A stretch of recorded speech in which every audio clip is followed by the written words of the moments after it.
Hi, just a second. I'm almost done. All right, last of that carrot apple juice down there. Guess what we're having tonight? We're having rice pudding for dessert. And I want to get this out for you so you could have the recipe for the holidays.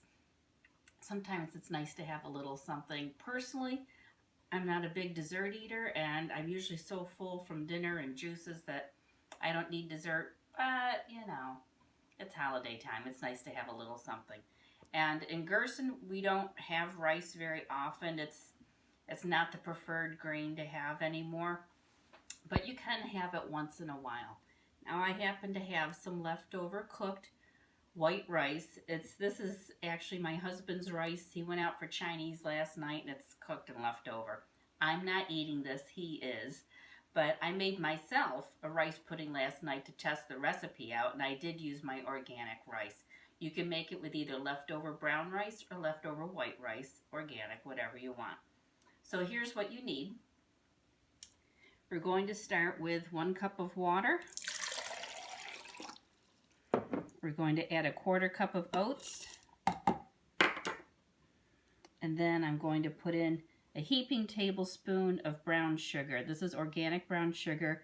This would be equivalent to 4 teaspoons. Okay? There we go. And I'm putting it in a little blender. If you have a bigger blender, you can use that. The blender really helps because you need to puree the oats. It's going to turn it kind of like into a flour. There we go. So, and we'll do this off camera because it's noisy. There we go. Now you can see it's all nicely pureed. The oatmeal's completely gone. This is 1/3 cup of rice. And when it's left over, it can be a little sticky, so I just break it up a little bit. I actually had a little smaller custard dish that I used last night, but anything else I had in the cupboard for today was too small, so I had to make sure I had something big enough. And I'm just putting in a small handful of raisins. There we go.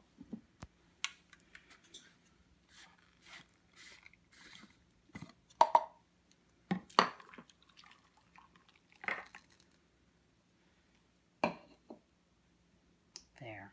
Now what I'm going to do is put it in the oven at 300 degrees. After about 25 minutes, I'm going to stir it.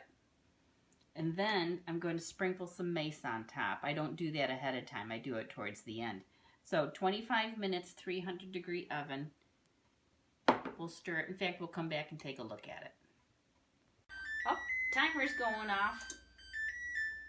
Let's check our rice pudding. Oh, that's good. That's perfect. See how it's, I'll show you here. It's starting to set a little bit. See how it's gotten thick in some places? So, ooh, maybe I should have done it a little sooner. I actually went a little bit longer because 20 minutes it didn't seem ready. Oh, look at that. It's got a nice, nice texture to it. Nope, this was perfect. So actually, this was 30 minutes. After I put it in. I know I said I was going to do 25, but I did 30. There we go. That just, it's going to help make it a little creamier so that it's not, the rice isn't quite so settled on the bottom if you wait a little bit to stir it.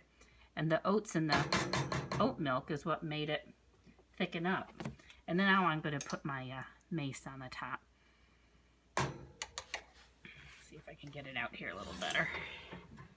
There we go. Ooh, isn't that pretty?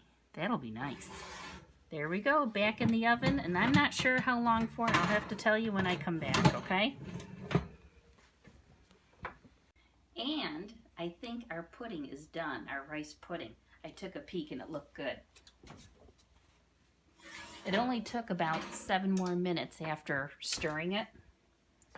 So that you can see that. Doesn't that look nice? That looks just like a real rice pudding, and it's got a couple little raisins and the spices on top. I think that looks lovely.